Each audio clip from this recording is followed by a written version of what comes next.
ಎಲ್ಲರಿಗೂ ನಮಸ್ಕಾರ. ಮತ್ತೊಂದು ವಿಡಿಯೋಗೆ ಸ್ವಾಗತ. ಬಿಗ್ ಬಾಸ್ ಸೀಸನ್ 11 ವಾರದ ಕತೆ ಕಿಚ್ಚ ಜೊತೆ ಪಂಚಾಯತಿ ಶುರುವಾಗುತ್ತೆ. 16ನೇ ವಾರ. ಈ 16ನೇ ವಾರ ಪಂಚಾಯತಿಯಲ್ಲಿ ಖಂಡಿತವಾಗ್ಲೂ ಕಿಚ್ಚ ಸರ್ ಪಂಚಾಯತಿಗೆ ಬಂದಿದ್ದಾರೆ ಅಂದ್ರೆ ಆ ಪಂಚಾಯತಿಯಲ್ಲಿ ಎಲ್ಲರಿಗೂ ಗೊತ್ತೇ ಇರುತ್ತೆ. ಆ ಪಂಚಾಯತಿಯಲ್ಲಿ ಯಾರೆಲ್ಲ ತಪ್ಪು ಮಾಡಿರ್ತಾರೆ ಅವ್ರಿಗೆ ಸಖತ್ತ ಕ್ಲಾಸ್ ತಗೊಂಡು ರುಬ್ತಾರೆ ಕಿಚ್ಚ ಸರ್.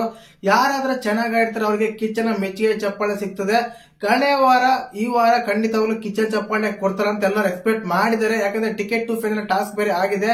ತುಂಬಾ ಜನ ಕಷ್ಟ ಬೇರೆ ಪಟ್ಟಿದ್ದಾರೆ, ಕೆಲವೆಲ್ಲ ಎಂಟರ್ಟೈನ್ ಮಾಡಿದ್ದಾರೆ, ಮಾತಾಡಿದ್ದಾರೆ, ಟಾಸ್ಕ್ ಆಡಿದ್ದಾರೆ.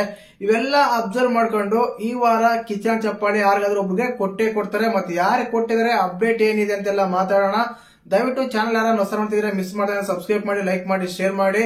ಕೊನೆಯ ವಾರ ಫ್ಯಾಮಿಲಿ ವೀಕ್ ಇತ್ತು, ಆ ಕಾರಣಕ್ಕೆ ಕಿಚ್ಚನ್ ಚಪ್ಪಾಳೆ ಯಾರಿಗೂ ಕೊಟ್ಟಿರಲಿಲ್ಲ. ಬಟ್ ಈ ವಾರ ನಾರ್ಮಲ್ ಡೇಸ್ ಆಗಿದೆ.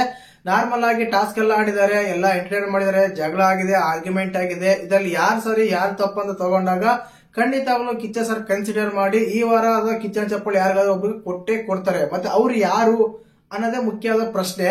ಈಗ ಮುಖ್ಯವಾಗಿ ಈ ವಾರ ಟಾಸ್ಕ್ ಎಲ್ಲ ತಗೋಣ. ಖಂಡಿತವಾಗ್ಲೂ ಇರೋದೇ 9 ಜನ. ಆ 9 ಜನದಲ್ಲೇ ಇವನ್ನ ಚೂಸ್ ಮಾಡೋಣ ಅಂತ ತಗೊಂಡ್ರೆ ಖಂಡಿತವಾಗ್ಲೂ 3 ಹೆಸರು ಬರುತ್ತೆ. ಒಂದು ನಮ್ಮ ಮೋಕ್ಷಿತ, ನಮ್ಮ ಭವ್ಯಗೌಡ, ನಮ್ಮ ಹನುಮಂತು.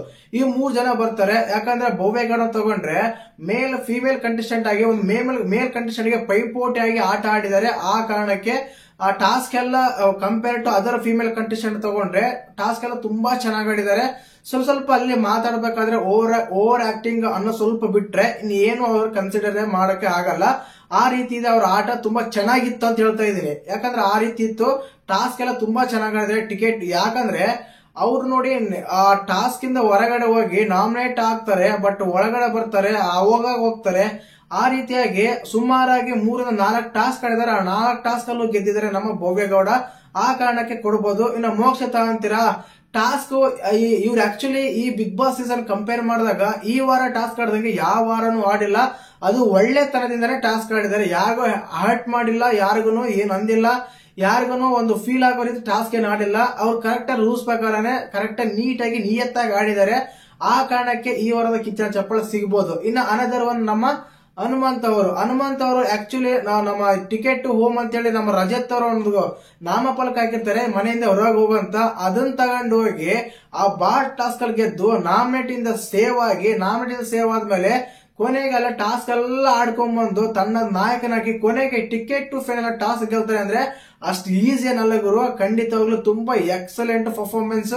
ಅದು ಕೂಡ ಅದೇ ನಾನು ಮೋಕ್ಷಿತ ಹೇಳ್ತೀರಲ್ಲ ಆ ರೀತಿಯಾಗಿ ತುಂಬಾ ನೀಟಾಗಿ ಯಾರಿಗೂ ಹರ್ಟ್ ಮಾಡ್ದಂಗೆ ಟಾಸ್ಕ್ ರೀತಿ ಆಡ್ತಾ ಒಳ್ಳೆ ಬೇರೆಗೆ ಸಜೆಷನ್ ಕೊಡ್ತಾ ಈ ರೀತಿಯಾಗಿ ಉತ್ತಮವಾಗಿ ಆಡಿದರೆ ಈ ವಾರ ನಮ್ಮ ಹನುಮಂತ್ ಅವರು. ಆದ ಕಾರಣ ಈ 3 ಕಿಚ್ಚನ ಚಪ್ಪಾಳೆ ಯಾರಿಗೆ ಸಿಕ್ಕಿದೆ ಅಂತ ಹೇಳೋದಾದ್ರೆ ಖಂಡಿತವಾಗ್ಲೂ ನಮ್ಮ ಹನುಮಂತ್ ಅವರಿಗೆ ಸಿಕ್ಕಿದೆ ಅಂತ ಹೇಳಿ ಅಪ್ಡೇಟ್ ಬರ್ತಾ ಇದೆ.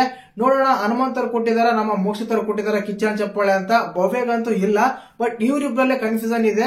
ಅಪ್ಡೇಟ್ ಸಿಕ್ಕಿರೋದು ಮಾತ್ರ ಹನುಮಂತ್ ಅವರಿಗೆ. ಆಕ್ಚುಲಿ ನಾನು ನಿನ್ನೆ ಹೇಳಿದ್ದೆ ಟಿಕೆಟ್ ಟು ಫೈನಲ್ ಹನುಮಂತ್ ಅವ್ರಿಗೆ ಸಿಕ್ಕಿದೆ ಅಂತ. ಮುಂಜಾನೆ ಅಪ್ಡೇಟ್ ಸಿಕ್ಕಿತ್ತು. ಅದರಲ್ಲೂ ಕೂಡ ನಾನು 50-50 ಅಂತಾನೆ ಹೇಳಿದ್ದೆ. ಯಾಕಂದ್ರೆ ಒಂದೊಂದ್ಸಲ ಅಪ್ಡೇಟ್ ರಾಂಗ್ ಆಗ್ಬಿಡುತ್ತೆ. ಆ ಕಾರಣಕ್ಕೆ 50-50 ಅಂತ ಹೇಳಿದ್ದೆ. ಬಟ್ ಈಗ ಅದೇ ರೀತಿ ಇದೆ. ಕಿಚ್ಚನ ಚಪ್ಪಾಳೆ ಹನುಮಂತ್ ಅವರಿಗೆ ಸಿಕ್ಕಿದೆ ಅಂತ ಹೇಳಿ ಅಪ್ಡೇಟ್ ಇದೆ. ಕಾದು ನೋಡೋಣ. ಮತ್ತೆ ನಿಮ್ಮ ಪ್ರಕಾರ ಯಾರಿಗೆ ಕಿಚ್ಚನ ಚಪ್ಪಾಳೆ ಸಿಗಬೇಕಾಗಿತ್ತು ಅಂತ ನೀವು ಕಮೆಂಟ್ ಮಾಡಿ. ಹಾಗೇನೆ ವಿಡಿಯೋ ಇಷ್ಟ ಆದ್ರೆ ಲೈಕ್ ಮಾಡಿ, ಶೇರ್ ಮಾಡಿ, ಸಬ್ಸ್ಕ್ರೈಬ್ ಮಾಡಿ. ಜೈ ಹಿಂದ್, ಜೈ ಕರ್ನಾಟಕ.